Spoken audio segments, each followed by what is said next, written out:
Hello everyone, easy physics by N K channel पर आप सबका एक बार फिर स्वागत है।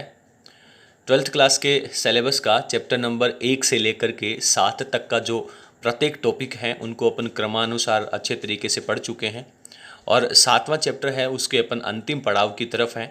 एक छोटा सा धारामापी का टॉपिक है वो अपन ने यहाँ पे छोड़ा है। हो सकता है कि आशा है कि जो लॉकडाउन के बाद में नया सिलेबस आने वाला है उसमें ये टॉपिक नहीं रहेगा। यदि रहता है तो उसको भी अपन बाद में अलग से तैयार कर लेंगे, तो उसके लिए आप बिल्कुल निश्चिंत रहे। अब अपन इस चैप्टर का एक और अति महत्वपूर्ण टॉपिक आता है एम्पियर का नियम, और निश्चित रूप से ये जो एम्पियर का नियम है इसके बाद में अपन एम्पियर नियम के कुछ अनुप्रयोग पढ़ने वाले हैं। इनमें से एक प्रश्न है वो 2 नंबर का अपने बोर्ड एग्ज़ाम के अंदर पूछा जाता है। अभी तक जो हमारे चैनल पे नए स्टूडेंट्स हैं उन सब लोगों को मैं बता दूं कि चैप्टर नंबर 1 से लेकर के 7 तक के प्रत्येक टॉपिक को अपन ने क्रमानुसार तैयार किया है। और अगर आप लोगों ने अभी तक हमारे चैनल को सब्सक्राइब नहीं किया है तो प्लीज़ इसे सब्सक्राइब कीजिए। चलिए, बायो सावर्ट ने क्या कहा था। बायो सावर्ट कहता है कि यदि सर आपके पास एक कोई तार है और उस चालक तार के अंदर कोई विद्युत धारा प्रवाहित हो रही है तो इसके लिए आप बायो सावर्ट का नियम लगा करके इजीली इसके द्वारा उत्पन्न चुंबकीय क्षेत्र की वैल्यू अपन यहाँ पे कैलकुलेट कर सकते हैं, इससे कुछ दूरी के ऊपर जा कर के। लेकिन अब अपने सामने एक बहुत बड़ी समस्या है। समस्या ये है कि मान लीजिए यहाँ पर कुछ इस तरीके से बहुत सारे तार जा रहे हैं, इस तरीके से अनेक तार जा रहे हैं और किसी एक तार के अंदर करंट है वो ऊपर की तरफ है, दूसरे में मान लीजिए करंट नीचे की तरफ है, फिर इनमें करंट है वो ऊपर की तरफ है। तो कुछ इस प्रकार से यदि बहुत सारे धारावाही चालक तार दे रखे हैं और उनके कारण यहाँ पर यदि आपको चुंबकीय क्षेत्र निकालना है तो उसके लिए अपने को क्या करना पड़ेगा। आप लोगों को पता है कि सर बायो सावर्ट का नियम अपन लगाएंगे और प्रत्येक तार के कारण यहाँ पर उत्पन्न होने वाला चुंबकीय क्षेत्र निकाल लें और उसके बाद में उसका सदिश योग कर लें। लेकिन ये कहानी तो बहुत टफ हो जाती है, बहुत मुश्किल हो जाता है। तो इस प्रकार से यदि बहुत सारे विद्युत धाराएं प्रवाहित हो रही हैं तो उनके कारण उत्पन्न होने वाले चुंबकीय क्षेत्र को एक साथ यदि इजी तरीके से अपन निकाल सकते हैं तो उसके लिए अपना एम्पियर का नियम दिया जाता है। तो सबसे पहले आप लोगों को एम्पियर के नियम की आवश्यकता क्या है इसके बारे में पता होना जरूरी है। तो बहुत सारी यदि धारावाही चालक तार हैं तो उनके कारण उत्पन्न चुंबकीय क्षेत्र निकालना, हालांकि अपन इसे बायो सावर्ट के नियम का प्रयोग करके भी निकाल सकते हैं, लेकिन उसकी जो कैलकुलेशन है वो थोड़ी सी टफ हो जाती है। तो एम्पियर क्या कहता है। एम्पियर कहता है कि भाई जितने भी चालक तार हैं जिनमें चाहे करंट ऊपर जा रहा है या नीचे जा रहा है उनके चारों ओर आप एक बंद लूप मान लीजिए, डॉटेड लाइन से बना हुआ यानी छोटे छोटे अल्पांशों से मिलकर बना हुआ एक बंद लूप ले लीजिए। ठीक है भैया, एक बंद लूप ले लिया। अब ये जो बंद लूप है वो कम त्रिज्या का भी हो सकता है और ज़्यादा त्रिज्या का भी हो सकता है। ठीक है, अब बायो सावर्ट कहता है कि इन सब करंट की वजह से जो परिणामी धारा है वो निकाल लीजिए। ऊपर की तरफ जाने वाले करंट को आप पॉजिटिव ले लें, नीचे की तरफ जाने वाले करंट को आप नेगेटिव ले लें और इन सब का परिणामी वैल्यू निकाल लें, यानी इनका आप बीजगणितीय योग कर लें। तो बीजगणितीय योग को मैं सिग्मा आई के द्वारा रिप्रेजेंट कर देता हूँ। तो इनमें से परिणामी वैल्यू तो आएगी, मान लीजिए कुल मिलाकर के 5 एम्पियर का करंट ऊपर की तरफ जा रहा है, 3 एम्पियर का करंट नीचे की तरफ जा रहा है, तो परिणामी वैल्यू है वो 5 - 3, 2 एम्पियर का करंट है वो आपका ऊपर की तरफ रह जाएगा। तो एम्पियर कहता है कि इस तरीके से आप इनका बीजगणितीय जो योग है वो कैलकुलेट कर लीजिए। ठीक है, इसके बाद में ये जो बीजगणितीय योग है इसको आप निर्वात की चुंबकशीलता μ0 के साथ गुणा कर दीजिए। धाराओं का बीजगणितीय योग ले लिया, निर्वात की चुंबकशीलता के साथ इसको गुणा कर दिया। इसकी जो वैल्यू आएगी, ये जो आपके पास वैल्यू आएगी, ये आपके पास इस पॉइंट के ऊपर उत्पन्न होने वाला जो चुंबकीय क्षेत्र है। अब चुंबकीय क्षेत्र है वो तो अपन दाहिने हाथ के नियम के अनुसार देखेंगे। यदि करंट है वो ऊपर की तरफ जा रहा है तो चुंबकीय क्षेत्र पृष्ठ के अंदर जाएगा, और यदि करंट आपका नीचे की तरफ जा रहा है तो चुंबकीय क्षेत्र है वो पृष्ठ के बाहर की तरफ आएगा। तो यहाँ पे मैंने ये माना कि परिणामी जो करंट है वो ऊपर की तरफ जा रहा है, इन सब का जो परिणामी करंट है वो ऊपर की तरफ जा रहा है। तो यहाँ पे जो चुंबकीय क्षेत्र होगा वो पृष्ठ के अंदर की तरफ बचेगा इस तरीके से। अब आपको करना क्या कि यहाँ पे आप एक छोटा सा लंबाई अल्पांश ले लें dl वेक्टर, और ये जो dl वेक्टर है इस dl वेक्टर की जो डायरेक्शन है वो आप जिस पथ के अनुसार चल रहे हैं उसी दिशा में आपको लेना है। तो ये आपके पास चुंबकीय क्षेत्र हो गया, ये लंबाई अल्पांश डीएल वेक्टर हो गया। इसका आप अदिश गुणनफल कर लीजिए इन दोनों का। क्यों? क्योंकि आपके पास जो निर्वात की चुंबकशीलता है और जो सिग्मा एप्सिलॉन है, जो परिणामी धारा है, इनका जो मल्टीप्लिकेशन होगा वो आपके पास एक अदिश राशि आने वाली है। तो जब ये अदिश राशि है तो यहाँ पे अदिश राशि बनाने के लिए अपन क्या करेंगे कि अपन चुंबकीय क्षेत्र बी वेक्टर और वो जो लंबाई अल्पांश आपने लिया है डीएल वेक्टर, इन दोनों का अदिश गुणनफल कर दीजिए। तो अदिश गुणनफल करते ही आपके पास एक अदिश राशि आ जाएगी। लेकिन ये अदिश राशि तो केवल इतने का गुणनफल है, आपको इसके हर एक परिधि के ऊपर जो हर एक टुकड़ा है, छोटा छोटा जो टुकड़ा है, उन सब के लिए आपको b vector dot dl vector निकालना है। और सब के लिए निकाल करके जब आप परिणामी वैल्यू टोटल वैल्यू निकालना चाहेंगे तो उसके लिए अपन यहाँ पे क्या लगा देते हैं, समाकलन का चिन्ह लगा देते हैं। और समाकलन के ऊपर यहाँ पे अपन एक छोटा सा राउंड लगाएंगे। ये राउंड है वो ये प्रदर्शित करता है कि ये जो लूप आपने लिया है वो पूरा का पूरा बंद लूप लिया है। और ये आपके पास जो एक नया मैथमेटिकल वैल्यू आई है b vector dot dl vector, इसे अपन कहते हैं चुंबकीय क्षेत्र का, चुंबकीय बी वेक्टर क्या है, चुंबकीय क्षेत्र, और उस चुंबकीय क्षेत्र का रेखा समाकलन कहा जाता है। क्या कहते हैं? रेखा समाकलन, चुंबकीय क्षेत्र का रेखा समाकलन। तो b vector dot dl vector जो चुंबकीय क्षेत्र का रेखा समाकलन है, उसका जो मान है वो अपने पास निर्वात की चुंबकशीलता और धाराओं के बीजगणितीय योग के गुणनफल के बराबर प्राप्त होता है। तो ये अपना मैथमेटिकल रूप है आपका एम्पियर के नियम का। ठीक है, अब अपन एम्पियर के नियम का स्टेटमेंट पढ़ते हैं। फाइनली एक बात अपने समझ में आती है कि एम्पियर का नियम है वो बहुत सारी विद्युत धाराओं के कारण चुंबकीय क्षेत्र का मान निकालने के लिए आता है। एम्पियर का नियम है, इसलिए इसका कोई प्रूफ अपन यहाँ पे नहीं पढ़ेंगे। हजारों प्रयोग करने के बाद में जो रिजल्ट आपके पास आया है उसको एम्पियर का नियम यहाँ पे कहा गया है।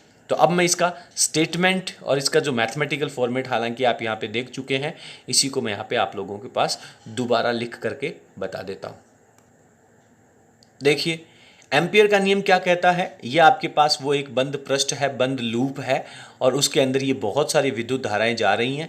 इन विद्युत धाराओं का जो बीजगणितीय योग है, ऊपर की तरफ जाने वाले करंट को आप पॉजिटिव ले लें, नीचे की तरफ आने वाले ये जो करंट है इसको नेगेटिव ले लें और इनका बीजगणितीय योग कर लें। उसको अपन सिग्मा आई से लिख देंगे और उसके बाद में इसको निर्वात की चुंबकशीलता म्यू नॉट से गुणा कर देंगे।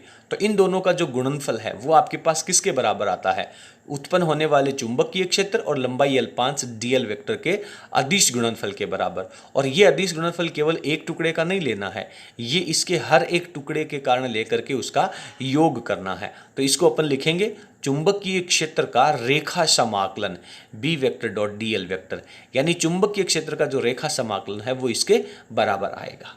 चलिए इसका स्टेटमेंट क्या लिखा है कि निर्वात या वायु में, सबसे पहले दोनों स्थितियां क्लियर हैं, उसमें किसी बंद पथ के अनुदिश, ये आपके पास बंद पथ ले रखा है, इस बंद पथ के अनुदिश चुंबकीय क्षेत्र का जो रेखा समाकलन है यानी b vector dot dl vector है, इस चुंबकीय क्षेत्र के रेखा समाकलन का जो मान है वो आपके पास निर्वात की चुंबकशीलता म्यू नॉट और उस बंद पथ से गुजरने वाले क्षेत्रफल को पार करने वाले जो विद्युत धाराएं हैं उनका बीजगणितीय योग सिग्मा आई, म्यू नॉट और सिग्मा आई, इन दोनों के गुणनफल के बराबर होता है।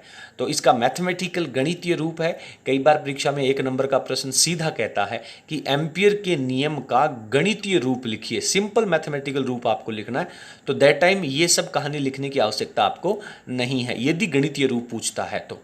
और यदि एम्पियर का नियम कहता है तो आपको स्टेटमेंट तो लिखना ही है, इसके साथ डायग्राम भी बनाना है और इसका ये जो मैथमेटिकल रूप है वो भी आप लोगों को इसके डेफिनेशन के साथ में लिखना चाहिए।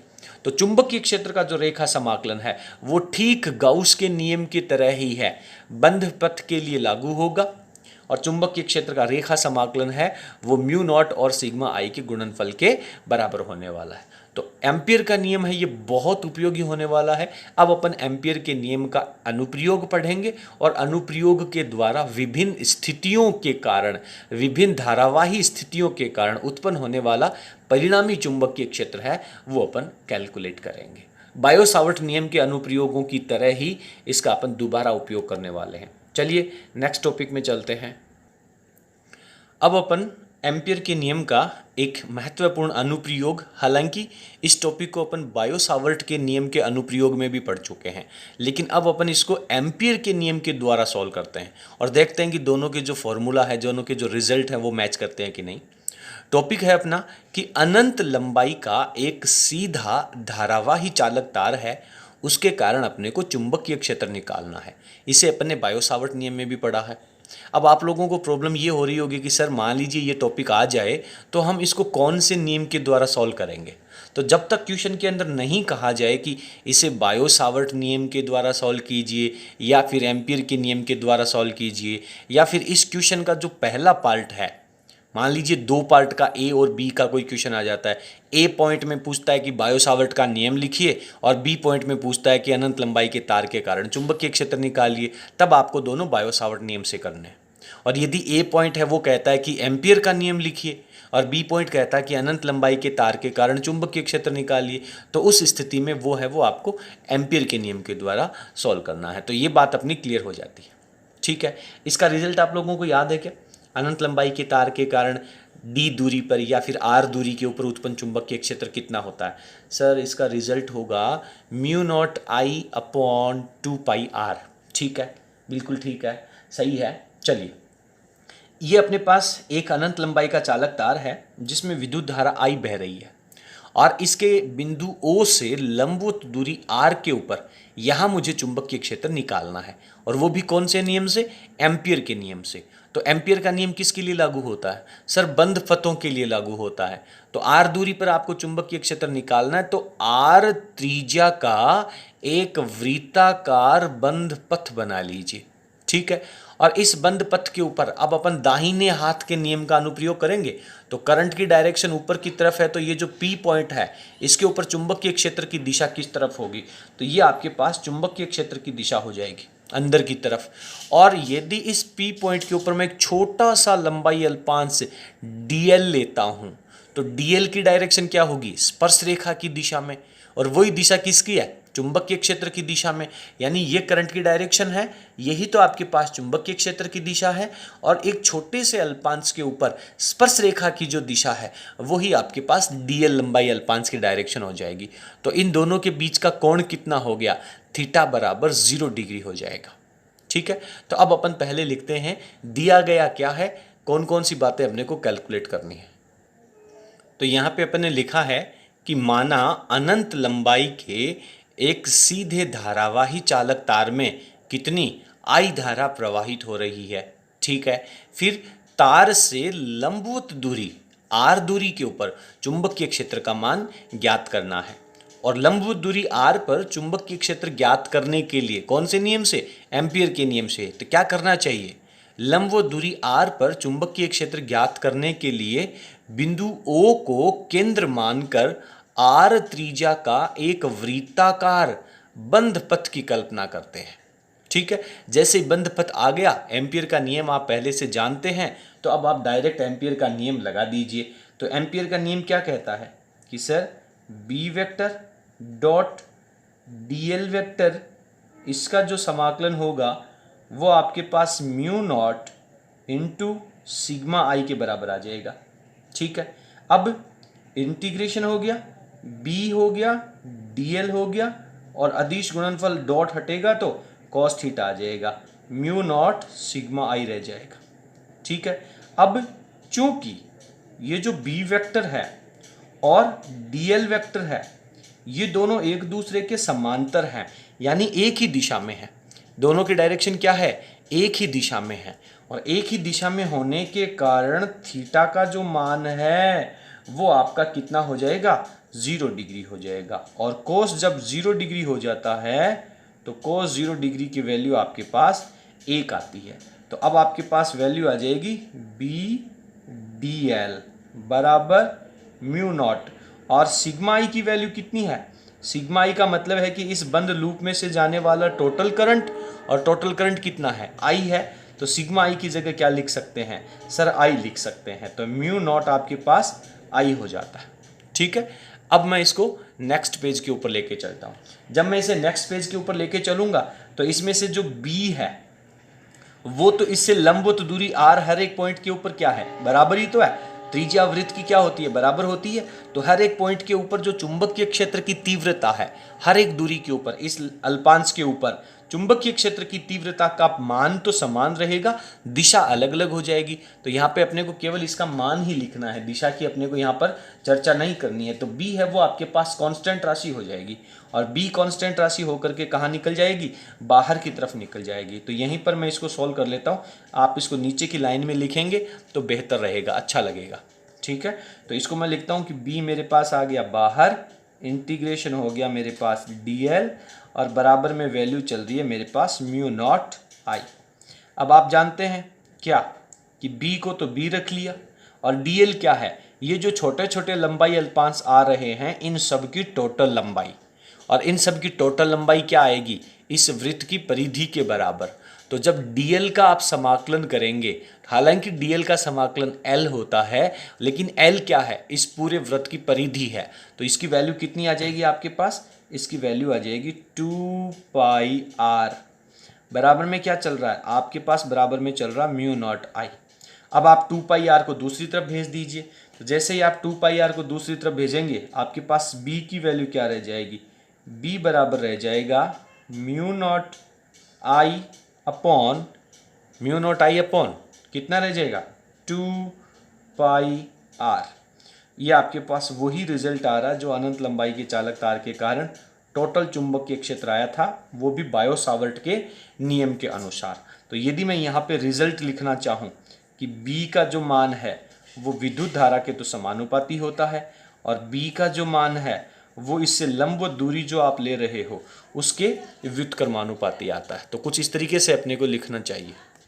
अब अपने को एक छोटा सा ग्राफ भी बना लेना चाहिए यहाँ पर, किसके बीच में, b और r के बीच में। आप बहुत अच्छे तरीके से जानते हैं कि यदि x एक्स के ऊपर अपन r ले लेते हैं और y एक्स के ऊपर यदि अपन चुंबकीय क्षेत्र b ले लेते हैं, यहाँ पे आपने पढ़ा है कि दोनों एक दूसरे के व्युत्क्रमानुपाती हैं।